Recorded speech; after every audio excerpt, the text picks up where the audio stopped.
Welcome, everybody, to this edition of International Service Drive Revolution with my distinguished guest, Jeremy, who's working on a book on organizing closets and finishing roofs.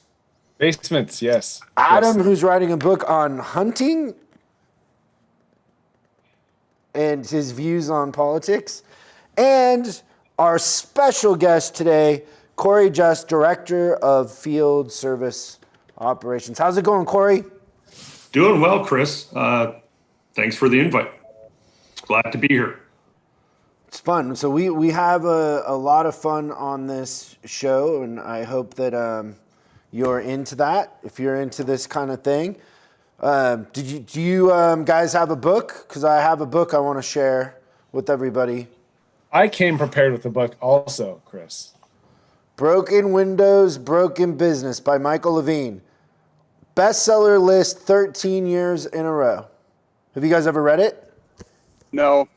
Have you ever heard of it? I haven't read it yet, so it can't be that great. Oh. It's Jeez. pretty good.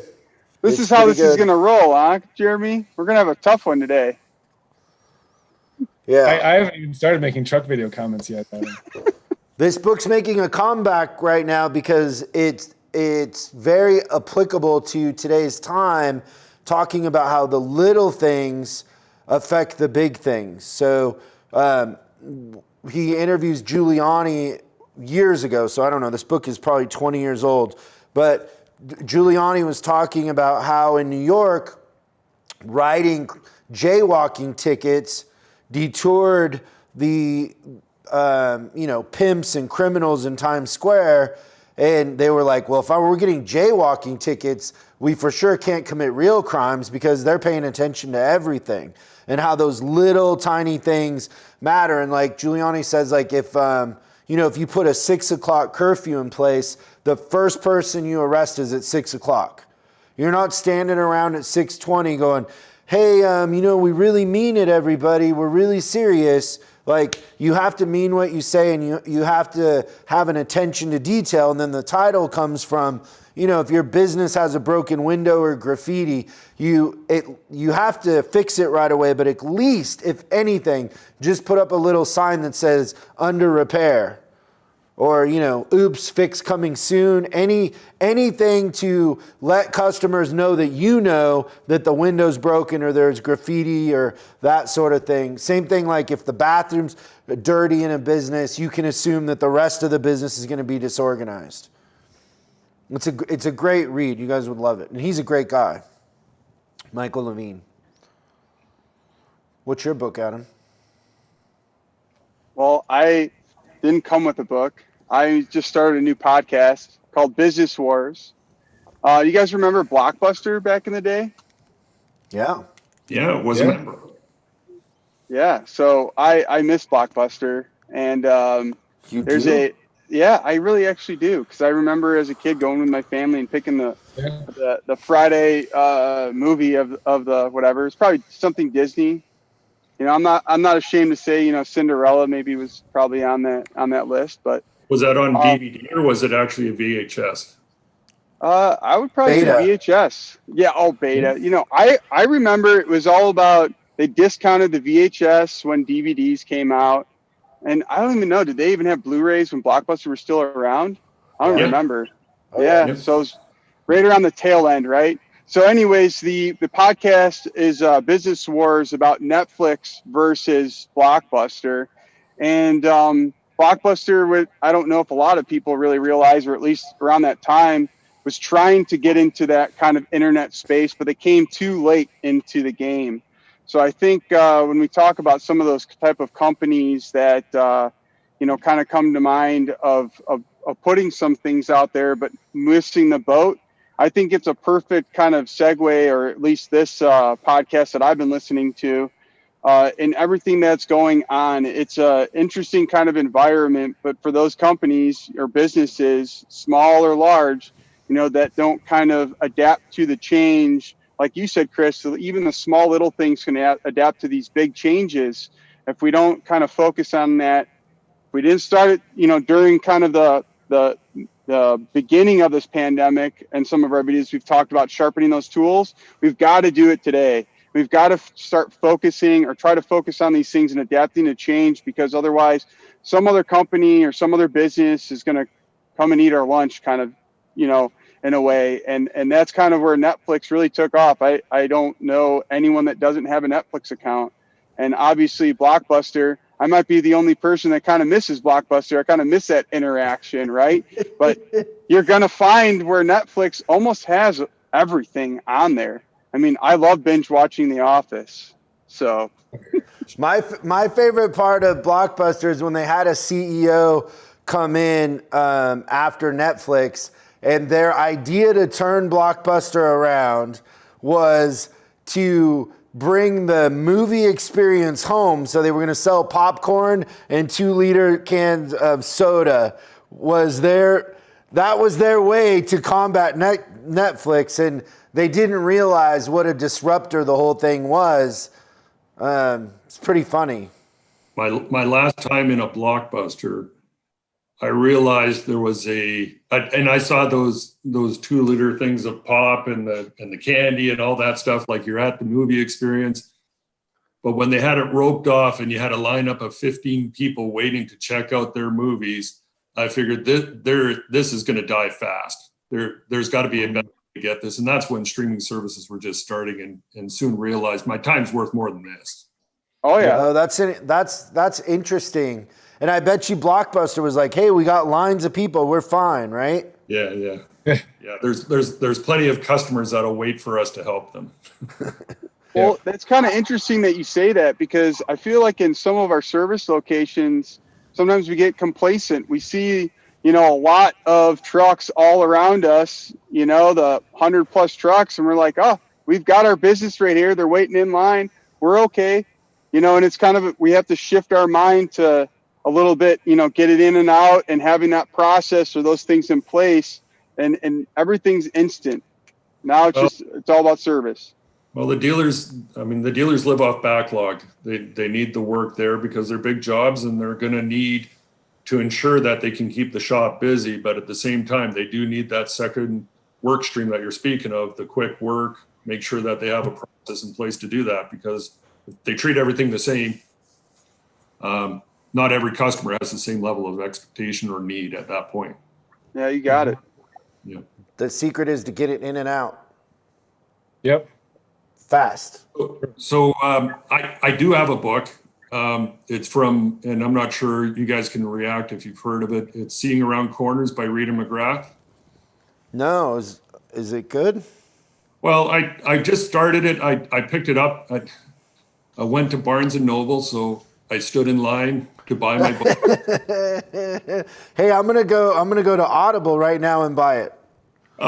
So anyways, what interested me in the book, and I'm only partway through it, is the intent around it is things are changing around you, and how fast do you react to it. And one of the quotes, and it was a quote from a different book, but she put it in the book anyways, is snow always will show it's melting around the edges. So if you're waiting for all the snow to melt, you're going to wait forever. But your first indication is it's starting to melt around the edges. So it's kind of that directionally, that how in tune are you with your business, or how in tune are you with your industry that change is coming? And are you going to be prepared and able to react in time? So like I said, I'm partway through it. It's a good read. It's not arduous or anything like any other business book. So yeah. Yeah, the subtitle is How to Spot Inflection Points in Business Before They Happen. That's awesome. Yep, I bought it, so I'm in. Thanks for that tip. I love it.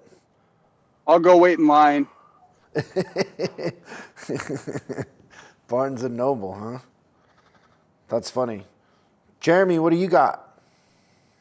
Well, I am reading The Politics Within. This is Oh, wow.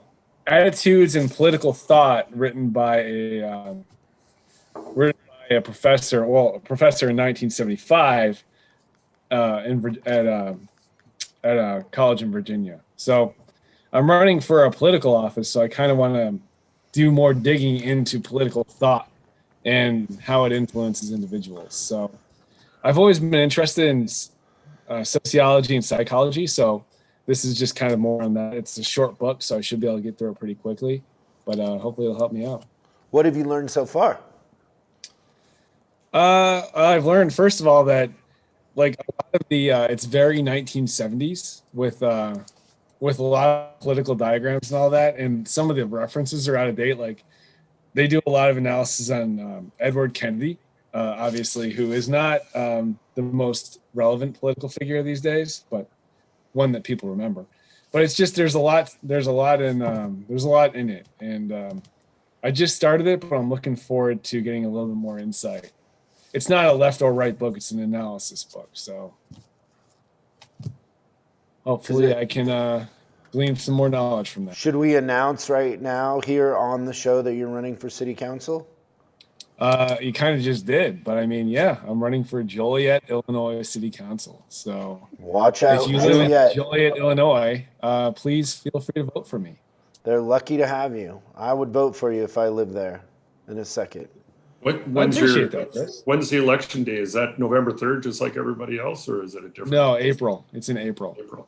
Oh, Yeah, we get a hefty. We don't get a whole lot of voter turnout for the April 2021 elections usually. So, or the April elections after a major national election. So it's going to be a lot of people out there to vote in the first place, and then it's going to be a lot to get them to vote for the guy with one vowel in his name.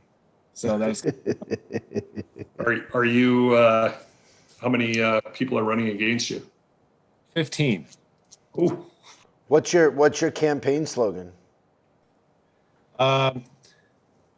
Because Joliet is for all of us. Nice. Pretty solid. Right? That- Do we get T-shirts or like sweatshirts or anything? I'm all for the free stuff. I do not have money for that right now, but Pins? I'll Nothing? be the first to give you one. I like your slogan. It unites everybody. It's very nice. I like that, Jeremy. Oh, thanks, Chris. I appreciate it. If you get hats or T-shirts or whatever, let us know. Whatever we can do. Every vote counts. It does. It does indeed. Especially One of those 15 you're running against is going to be Mormon and have like 20 kids that are voting. So you better get to work. Well, we don't have too many Mormons in Joliet, Illinois. But I said one. Is there a debate night that you got to get prepared for? Oh, I hope so. I haven't seen if it exists, but I would love to debate with 15 other people about Joliet issues. And actually, it's really important. What are the big issues in Joliet? Joliet. But honestly, it's like it's number 3 largest city in Illinois. So it's a lot of its economic development, a lot of its, we want to develop or grow trust in the police again. I mean, there's been a lot of incidents lately. Crime is up. We need to address that. Homelessness, all of those things. It's like the issues that face any real city. Sounds like LA. Yeah. It's any major city, but Corey, are you in Canada? No, I work out of Lisle, so I'm just west of. Oh, you're right down the in street. the town of Sugar Grove, Illinois. Yeah. Originally from Canada, yes.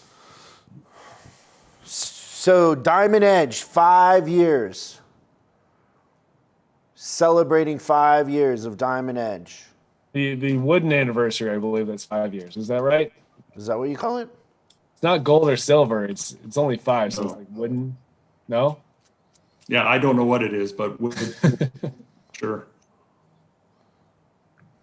The mahogany. Diamond Edge's anniversary. been around for 5 years, and it's a good performance program for our dealers to achieve certification, to create a standard and expectation of how they run their business within the service department. Give a customers a consistent level of service, hopefully from dealer to dealer. Yeah. Are you proud of the level of consistency that's been achieved in the marketplace for consumers? If we're comparing certified dealers to certified dealers, yeah, from what the original program was launched to what it is today, yeah, I would say so. We've got some good performance measures within there around repair velocity that customers will notice a difference between that location and one that's not. And then when you get to the other standards around part on the shelf metrics or training and accelerated service, yeah, the ones that are engaged in it, yeah, you're going to notice a difference. It's probably on a maturity scale, Chris, for a program that where we want it to be, we're probably about 75% there. We're still not at 100% where we've got facilities included or other elements that you would physically see a difference from dealer to dealer, because again, these are independent locations. They can still look differently from shop to shop, but at the end of the day, I think the customer experience does make a difference between Diamond Edge certified or not. Yeah. Yeah, I think a lot of times in our industry, we think about our dealership and we think very local, but if you just imagine like going into a McDonald's in a part of the country and it's, completely different and it's more like a diner that was made 40 years ago, and you order a burger and it's completely different than what the Big Mac is, and the inconsistency is bad for the brand, right? Because if you have an experience somewhere that isn't like the experience you've had before, you might never go back, or you might, it will change your mind. So that consistency is good for everybody across the board. But I think sometimes we lose focus on that. But is there a big difference between certified Diamond Edge dealers' sales? Like, is there a correlation between their sales and their certification? So the way we kind of bucket it is into a dealer performance score. So we take their, which includes part sales and truck sales. And yeah, there is a correlation between, and those ones that are engaged in a certification program are generally engaged in their overall business. So they're striving within their marketplace, they're striving within their AOR to meet targets and goals. Because when you put a measure out there, whether it's in the service department with Diamond Edge or parts or truck sales goals, the dealers that are striving for that measure are going to probably do better across all of those areas consistently. They got a good culture. So yeah, we do see a correlation in that regard. Yeah. Yeah, they have a clear intention, right? So anybody with an intention is going to do better than somebody who's just getting by and doesn't have a clear focus. Well, I think also like in the progression of Diamond Edge through the years, it's always grown to these different tiers, right? I'm really excited for, our fiscal year 2021 to see the requirements. And we're trying to get some of all those dealers, even from a training level, web-based, even more, just kind of getting it to that next level to where we can truly help drive that consistent performance, but also that expectation overall, right? And I think that, when we talk about, the repair velocity, that's true uptime. But if we're able to get more of the consistent customer experience, which is what we're doing with all the service advisor and service management training, and then this next level that we're talking about, right, with Colleen Porter and everything, talking about parts and how we grow the business, I think it all encompasses within Diamond Edge and overall performance. Corey talked about parts on the shelf. We can't sell any more labor if we don't have parts there. So I think it all ties in really solidly, and providing really the right tools and the right empowerment for our service locations to achieve those goals. We want them to be easy to a point to where it's achievable, but we also want to make it to where you've got to work for some of those incentives, but also that main driver and incentive too is more customers, more sales. And we like to market Diamond Edge that you are a certified dealer, and that's going to drive more business. Yeah, that's good. What do you want to add to it, Jeremy? Well, I really like the way the program has grown over the years. I mean, I've been a part of this group for a while. I've had a lot of exposure to the program, and I like the fact that it's not one of those stifling dealer programs that I see a lot, or I see a lot with auto manufacturers. Like, I used to work for GM, and I remember the SFE program and the EBE program.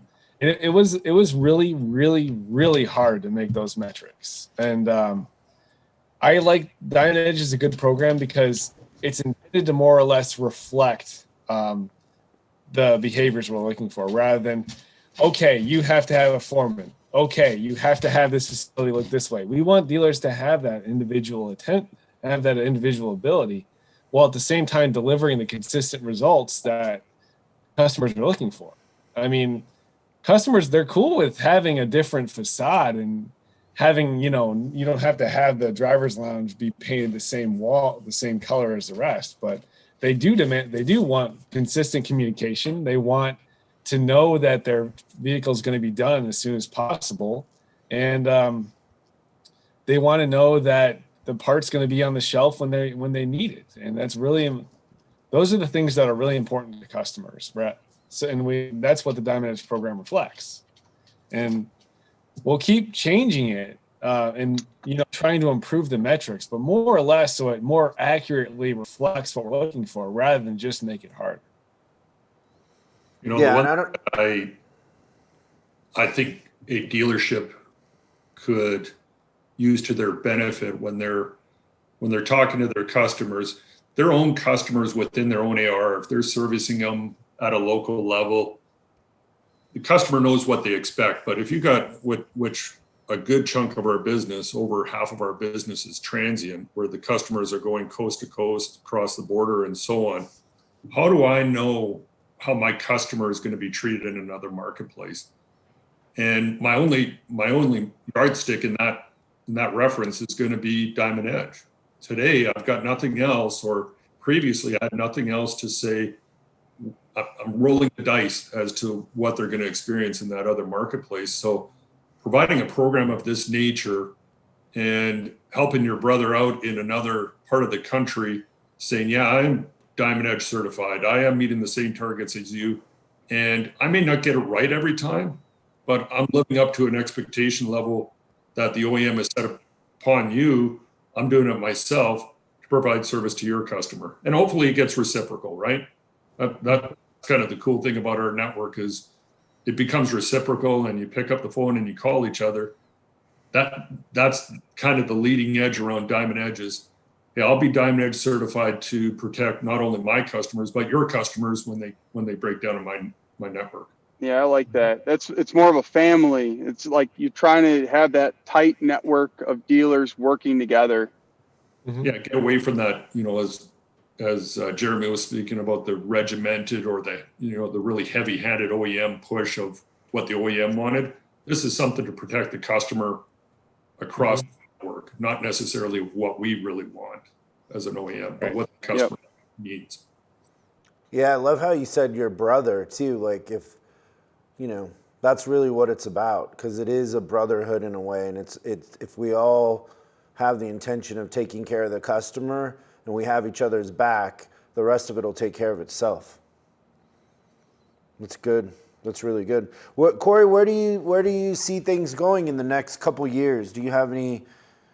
I mean, you would have never predicted this year. Well, it's a funny.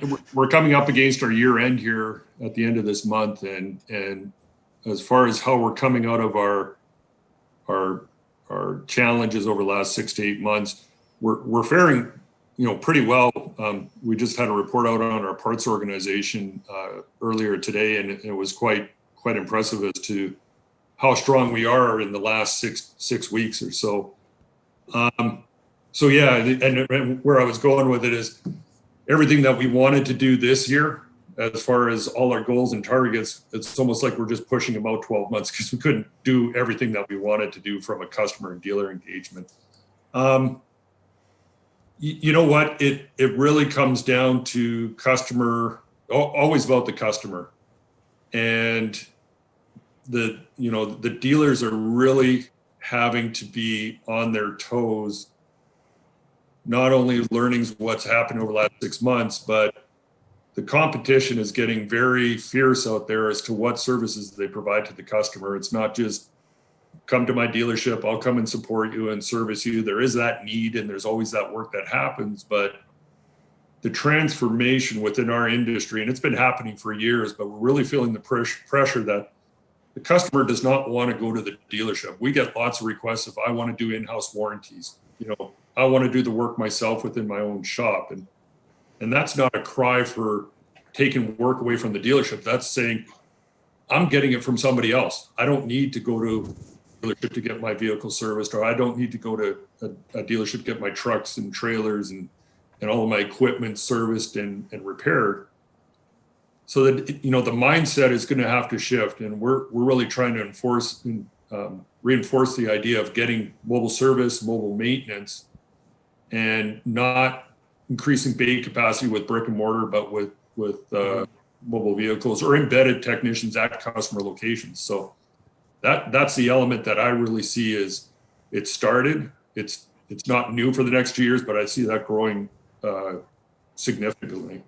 The mobile technician aspect of it? Yeah, absolutely. Especially in the major centers where to get to a dealership could take 3-4 hours of driving across the city. I mean, down in Southern California where you are, to get a truck to a dealership to get worked on, I mean, that takes a lot of planning just to get that vehicle over for repair. It's that reminds me of an experience I had that was very interesting. But when I was doing some of the legwork for the service manager training, I was invited by a different manufacturer, your competition, and I was up in the Northwest, and I toured 7 dealerships in a couple days, and I started off in southern part of the state at a dealership, and the manager was booked out 3 weeks, right on the freeway, right on I-5. And it's one of those things, like, I'm always in a weird spot, Corey, because you know how you find yourself sometimes, like, the answer for somebody, but if you tell them and it's free advice, they probably won't take it anyways. So it's like, you have that weird, like, do I say anything? But I'm a jackass sometimes. So I said, because he was complaining that he didn't have any stalls. And so I said, you could have mobile techs. And he said, oh, that would never work. Like, not how does that work? Or it's like when somebody asks a question with the answer built into the question, like service managers that'll say, so what do we do when this doesn't work? And it's like, what do you mean? We haven't even tried it yet. How do we know it's not going to work? Because you're going to sabotage it. That's why. So a couple hours later, I'm in a different service department, and I'm talking to the manager, and I said, so how many techs do you have?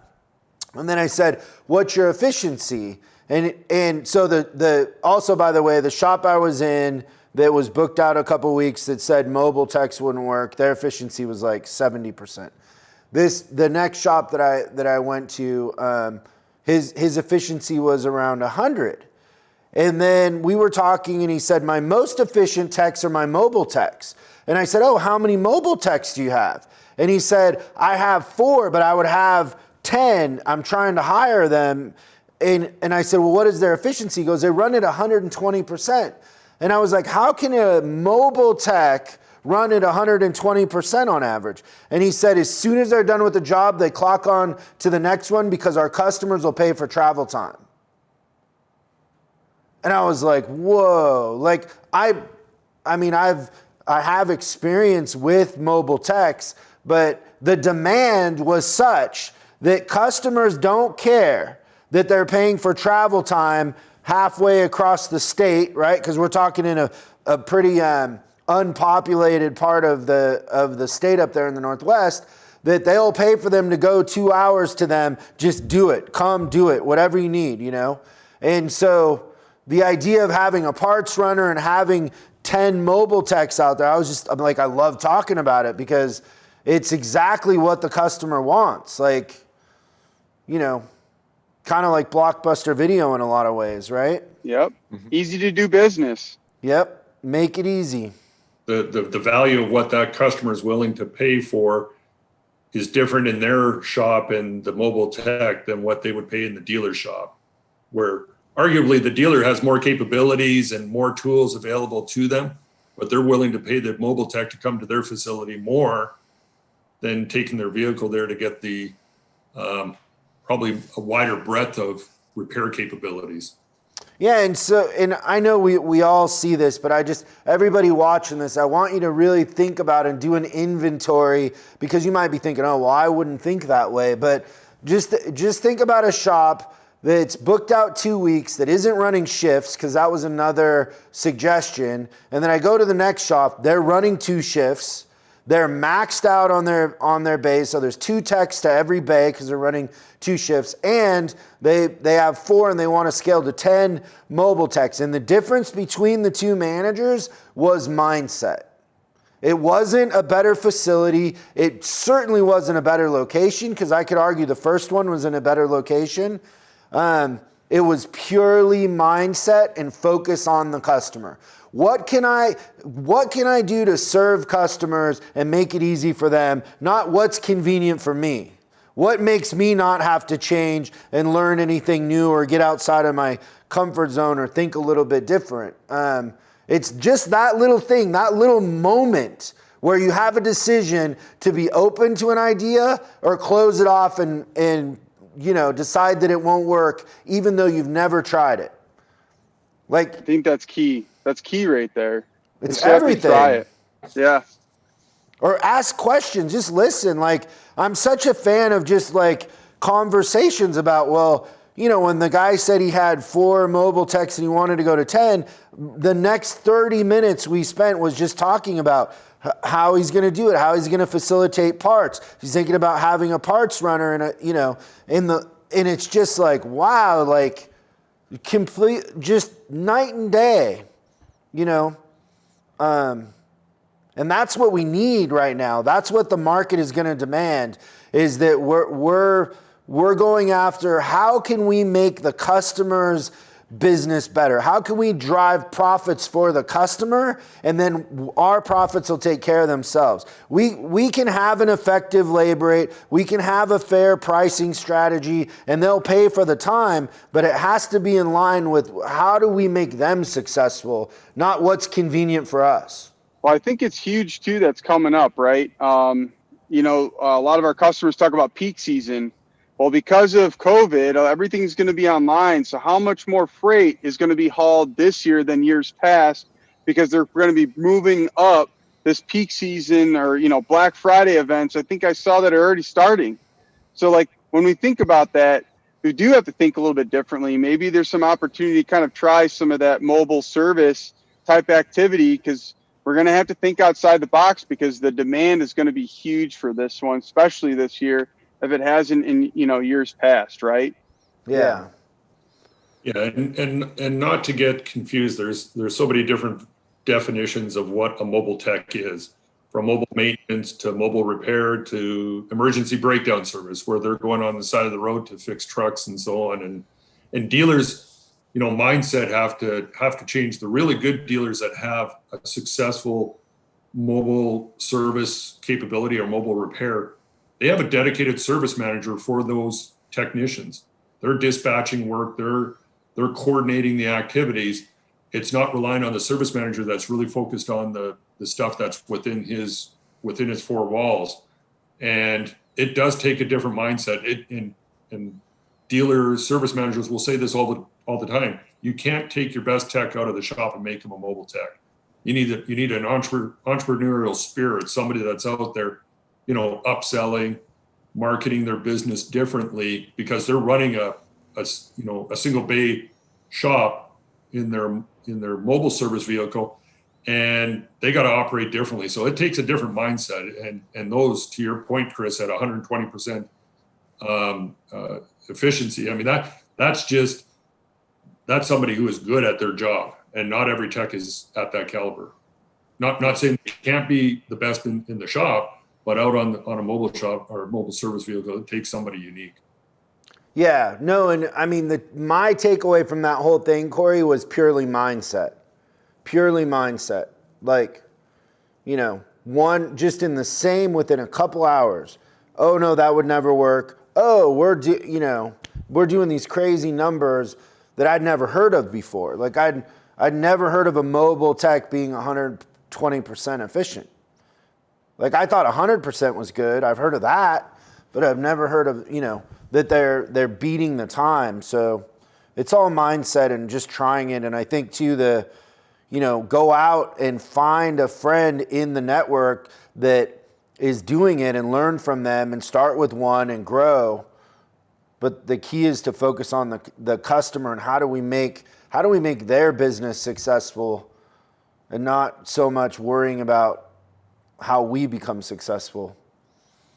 I think your example goes back to what we were talking about at the beginning, that the backlog of the dealer got them complacent. And why do I have to change my business model? Because I'm already busy. I'm already full. So I don't need any more work. Well, that work will soon go away if you're not changing your mindset. Yep, totally. Well, great stuff, gentlemen. That was fun. Well, I know Adam's got to get back to the forest and back in his tree trying to kill an elk or whatever he's doing. A deer. It's deer season. Where's the gun rack in that, dude? We can't have gun racks in Illinois. Oh, that's right. Illinois isn't very gun friendly. So it's under your seat.